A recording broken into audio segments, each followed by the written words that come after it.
السلام علیکم ورحمۃ اللہ وبرکاتہ۔ عزیز طلباء، کیسے ہیں آپ؟ آج کا لیکچر ہمارا جو ہے وہ اشعار کی تشریح کرنے کا طریقہ۔ ہم نے اشعار کی تشریح کیسے کرنی ہے؟ سب سے پہلے تو یہ بات یاد رکھیں کہ یہ آپ کے انشائی حصے کا سب سے پہلا سوال ہے۔ یہ 20 نمبر کا سوال ہوتا ہے، 2 اس کے جزو بنے ہوتے ہیں۔ پہلے جزو میں وہ آپ کی درسی کتاب میں جو موجود نظمیں ہیں ان میں سے کسی ایک نظم کا انتخاب کرتا ہے اور اس میں سے وہ 2 اشعار لیتا ہے جن کی آپ نے تشریح کرنی ہوتی ہے۔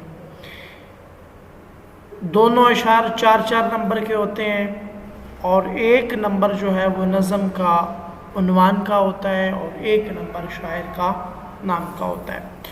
تو کل ملا کے 10 نمبر پہلے حصے کے ہوتے ہیں اور دوسرا حصہ جو غزل میں سے دیا جاتا ہے اس کے بھی 10 نمبر ہوتے ہیں۔ تو آج کے لیکچر میں ہم صرف حصہ نظم کے جو اشعار ہیں ان کی تشریح کیسے کرنی ہے ہم اس کے بارے میں بات کریں گے۔ ڈیئر اسٹوڈنٹ، سب سے پہلے آپ اسکرین پہ دیکھیں اور یہ جو پیج آپ کو نظر آ رہا ہے اس کو آپ سمجھیں کہ یہ آپ کا آنسر شیٹ ہے یا آپ کی جوابی کاپی ہے۔ آپ اس کے بالکل درمیان میں مارکر کے ساتھ لکھیں گے اشعار کی تشریح، جیسا یہ لکھا ہوا ہے مارکر کے ساتھ، اور اس کے نیچے آپ نے 2 مرتبہ یعنی 2 بار آپ نے لائنیں کھینچنی ہیں، جیسے یہ کالے رنگ کی کھینچی گئی ہیں۔ آپ کالے مارکر سے کھینچ سکتے ہیں، نیلے مارکر سے کھینچ سکتے ہیں، جیسے آپ کا دل کرتا ہے۔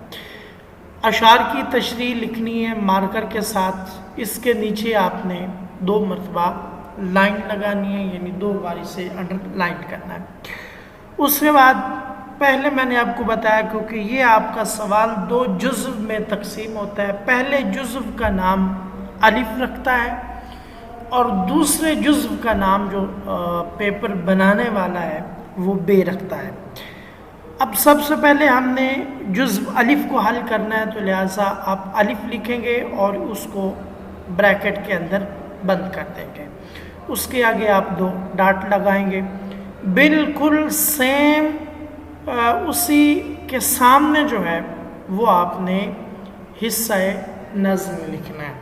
مارکر کے ساتھ لکھیں، کالے کے ساتھ لکھیں، آپ کی مرضی، نیلے کے ساتھ لکھیں، آپ کی مرضی، اور اس کو آپ جتنا خوبصورتی کے ساتھ لکھ سکتے ہیں حصہ نظم کو آپ اتنی خوبصورتی کے ساتھ اس کو لکھنے کی کوشش کریں۔ اس کے نیچے آپ سنگل انڈر لائن لگائیں۔ اس کے بعد 2 اشعار ہوتے ہیں،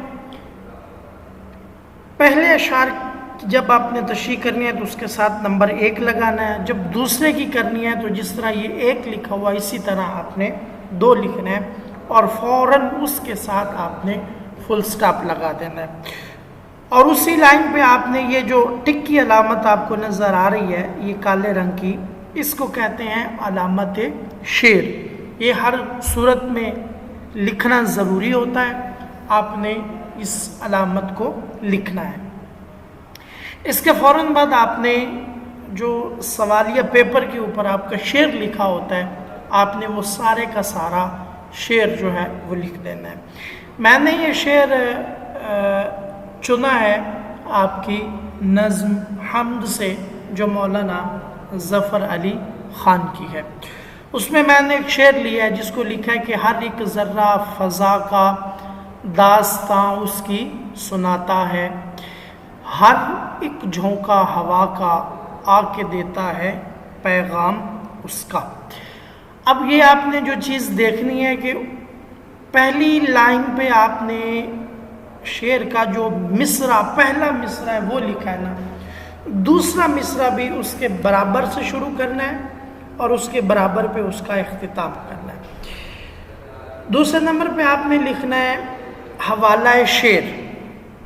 حوالہ شعر میں آپ نے دو چیزوں کا ذکر کرنا ہے۔ سب سے پہلی چیز جو ہے وہ نظم کا عنوان ہے، اور اس کو واوین کے اندر آپ نے جو بھی نظم کا نام ہوگا آپ نے اس کا نام جو ہے وہ لکھ دینا ہے۔ پیپر بنانے والے کی مرضی ہوتی ہے کہ وہ جہاں سے چاہے دے دے، ضروری نہیں ہے کہ وہ میری طرح ہی حمد سے دے گا۔ یہ پیپر والے کی اپنی مرضی ہوتی ہے، جہاں سے وہ انتخاب کرے، اس نظم سے کسی بھی شعر کا وہ انتخاب کر سکتا ہے۔ تو آپ کے سبق میں جو کل نظمیں ہیں ان کی تعداد 10 ہے۔ اب 10 نظموں میں سے وہ کسی بھی نظم کا نعت سے لے سکتا ہے، وہ خدا سرسبز رکھے اس چمن کو وہاں سے لے سکتا ہے، اسلامی مساوات سے لے سکتا ہے، سراغ راہرو سے لے سکتا ہے، آدمی ہے، نوجوان سے خطاب ہے، ایک کوہستانی سفر کے دوران میں ہے، اور تغیر ہے، اور قطعات ہے۔ کچھ ان تمام جو نظمیں جن کا نام میں نے آپ کے سامنے لیا ہے، کسی میں بھی وہ ایک دو شعر جو ہے وہ لے سکتا ہے۔ تو آپ نے سب سے پہلے نظم کا عنوان لکھنا ہے واوین کے اندر، اس کا آپ کو 1 نمبر ملے گا۔ دوسرے نمبر پہ آپ نے شاعر کا نام لکھنا ہے، اور جو بھی شاعر کا نام ہوگا، یہ نظم کیونکہ حمد سے ہے تو اس لیے میں نے اس کے آگے حمد لکھا ہے، اور اس کا شاعر جو ہے وہ مولانا ظفر علی خان ہے، اور اس کا بھی آپ کو 1 نمبر ملتا ہے۔ اگر آپ شاعر کے نام کے اوپر دیکھیں تو ایک چھوٹی سی علامت لگی ہوئی ہے، کالے رنگ کی ایک نشان سا آپ کو نظر آ رہا ہے، یہ جس کے اوپر میں ماؤس کو پھیر رہا ہوں، اس کو کہتے ہیں علامت تخلص۔ اس کو کیا کہتے ہیں؟ علامت تخلص۔ یہ لکھنا ضروری ہوتا ہے۔ شاعر کا اصلی نام کبھی کبھار ہوتا ہے، اور کبھی کبھار وہ اپنے اصلی نام کے بجائے کوئی اور نام سوچتا ہے جس کو وہ تخلص کے طور پر استعمال کرتا ہے۔ جب بھی آپ شاعر کا نام لکھیں اس کے اوپر آپ تخلص ضرور لکھیں، جیسا کہ حفیظ ہے، ان کا تائب ہے، اس کے بعد الطاف حسین حالی ہیں، ان کا حالی ہے، جوش ملیح آبادی ہے، اس طرح سید ضمیر جعفری ہے، ضمیر ان کا ہے، مجید امجد ہے، احسان دانش ہے، اس کے علاوہ انور مسعود ہے، فراق گورکھ پوری ہے، ناصر کاظمی ہے، تابش دہلوی ہے، علامہ اقبال ہیں، مرزا اسد اللہ خان غالب ہیں، غلام حمدانی مصحفی ہیں، اور خواجہ میر درد ہیں۔ اس طرح کے بے شمار جو ہیں وہ شاعر ہیں جن کے نام اصلی ہوتے ہیں یا پھر ان کا تخلص ہوتا ہے۔ جو بھی تخلص ہو ان کا، اس کے اوپر آپ نے یہ علامت لگانی ہے۔ حوالہ شعر کے ہوتے ہیں 2 نمبر۔ تیسرے نمبر پہ آپ نے شعر کا مفہوم لکھنا ہوتا ہے۔ آپ مفہوم لکھیں گے رائٹ ہینڈ سائڈ پہ، اس کے نیچے سنگل لائن لگائیں گے، آگے 2 ڈاٹ لگائیں گے، سامنے والی لائن جس کے اوپر میں ماؤس کو گھما رہا ہوں یہ چھوڑ دینی ہے، نیچے والی لائن پہ آنا ہے، اس کو بریکٹ کے اندر آپ نے بند کرنا ہے، اور اوپر والے شعر کو جو آپ نے لکھا ہے دیکھنا ہے، اور اسی کو تروڑ مروڑ کے آپ نے یہاں پہ لکھ دینا ہے۔ اب جیسا کہ اوپر شعر ہے کہ ہر ایک ذرہ فضا کا اس کی داستان سناتا ہے، اب اس کو توڑا کیسے ہے کہ فضا کا ذرہ ذرہ رب کی داستان کو بیان کرتا ہے، اور نیچے کیا ہے کہ ہر ایک ہوا کا جھونکا آ کے دیتا ہے پیام اس کا، ہوا کا ہر جھونکا تیرے وجود کی یا تیری ذات کی گواہی دیتا ہے کہ کوئی اللہ بھی ہے۔ یہ بات یاد رکھیں کہ مفہوم کبھی بھی 1.5 لائن سے زیادہ نہ ہو، ما سوائے بند کی صورت میں۔ چوتھے نمبر پہ آپ نے تشریح لکھنا ہے۔ تشریح جب آپ کرتے ہیں تو بعض نظمیں ایسی ہوتی ہیں جن میں آپ قرآن کی آیات یا احادیث نہیں لکھ سکتے، کیونکہ ان کا موضوع ہی ان چیزوں سے مختلف ہوتا ہے، لیکن پھر بھی اگر کوشش کی جائے تو کہیں نہ کہیں سے بنا جوڑ کے بندہ اس کے اندر لکھ سکتا ہے۔ اس میں آپ قرآن کی آیات لکھیں، احادیث لکھیں، اقوال لکھیں اور اشعار لکھیں۔ کم سے کم سے کم 2 سے 3 شعر جو ہیں وہ ہر شعر کی تشریح کرتے ہوئے لازمی لکھنے ہوتے ہیں اور انہی کے نمبر ہوتے ہیں۔ تو آئیے اب شعر کی جانب بڑھتے ہیں۔ سب سے پہلے ہر شعر کی تشریح کرتے ہوئے آپ نے یہ لکھنا ہے کہ زیر تشریح طلب شعر میں یہ لکھ سکتے ہیں یا ان اشعار میں جو ہوگا شاعر اس کا نام لکھیں، جیسا کہ میں نے لکھا ہے کہ ان اشعار میں مولانا ظفر علی خان، اس کے اوپر علامت تخلص ضرور ڈالیں، اللہ تعالیٰ کی موجودگی کا احساس دلایا ہے۔ شعر جب آپ پڑھیں گے نا تو ہر شعر کو پڑھنے کے بعد آپ کو اس کا مفہوم سمجھ آئے گا۔ تو پہلی 1-1.5 لائن جو ہوتی ہے نا وہ آپ نے شعر کا مفہوم لکھنا ہوتا ہے، اس کے بارے میں بتانا ہوتا ہے کہ شاعر جو ہے وہ اس شعر میں کیا بیان کرنا چاہتا ہے، پھر اس کے بعد آپ نے اس کی وضاحت کرنی ہے۔ اب یہ جو ڈاٹ آپ کو نظر آ رہے ہیں یہ آپ کے شعر کی تشریح چل رہی ہے۔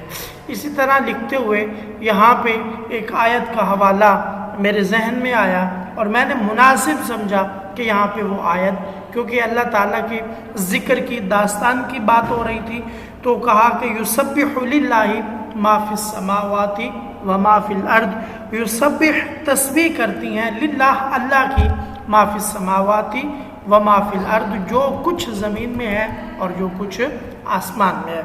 اس کے بعد پھر آپ نے آیت سے نیچے چلتے ہوئے اتنی جگہ چھوڑ دینی ہے، پھر آگے لکھنا ہے شاعر کہتا ہے کہ اللہ تعالیٰ ہر جگہ موجود ہے، آگے یہ ڈاٹ آپ چلاتے جائیں اور اس کا مطلب ہے کہ یہ آپ کی تشریح جو ہے یہ آہستہ آہستہ چلتی جا رہی ہے اور آپ اس کو لکھتے جا رہے ہیں۔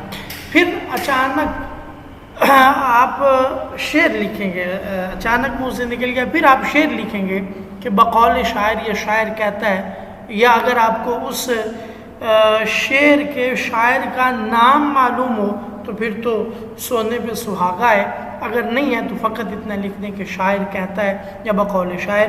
یہ علامت لازمی لگائیں، ہر رنگ میں جلوہ ہے تیری قدرت کا، حسن پھول کو سونگھتا ہوں تو بو تیری ہے۔ اب سیم وہی طریقہ کہ جہاں پہ آپ نے پہلا مصرع لکھا ہے سیم وہیں سے آپ نے دوسرا مصرع شروع کرنا ہے اور اس کے برابر یہ آ کر آپ نے ختم کرنا ہے۔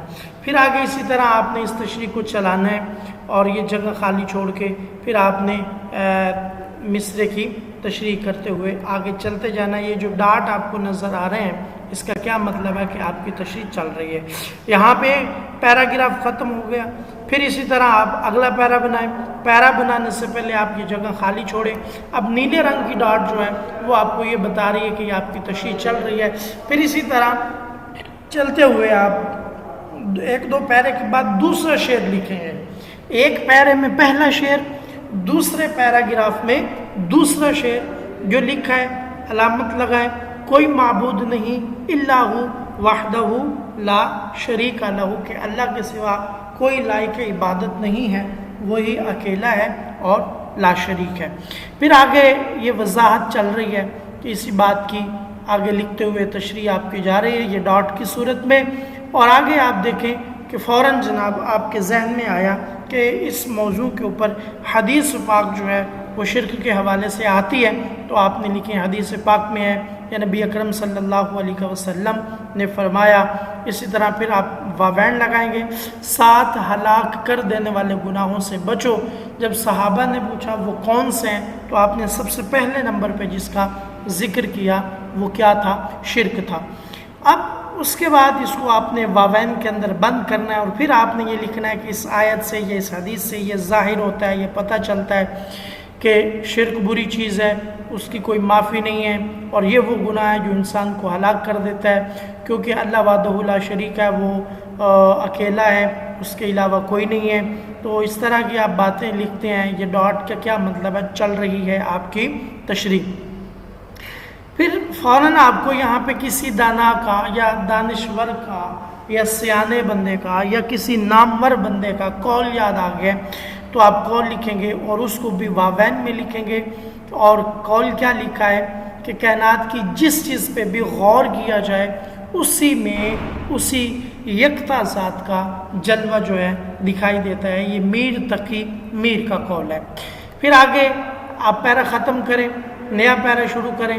اس پیرا نمبر 3 آپ کا شروع ہو رہا ہے اور یہ چلتا جا رہا ہے، اور تیسرے پیرے میں بھی آپ نے تیسرا شعر لکھنا ہے، جیسا کہ یہ میں نے لکھا ہے کہ طفیل ہوشیار پوری کا ہے، یہ پھول، یہ کلیاں، یہ صبا ہے کہ نہیں، ہر رنگ میں وہ جلوہ نما ہے کہ نہیں۔ پھر آگے اس آپ کو تشریح ڈاٹ کی صورت میں چل رہی ہے، اور یہاں پہ تیسرے پیرے پہ آپ اپنی تشریح کا اختتام کریں، اور آخری جو 2 لائنیں ہیں وہ آپ نے پورے شعر سے حاصل کیا ہے کہ آپ اس پورے شعر کا کیا بتائیں گے کہ اس دونوں مصروں کے اندر شاعر نے بتایا کیا ہے، بیان کیا ہے۔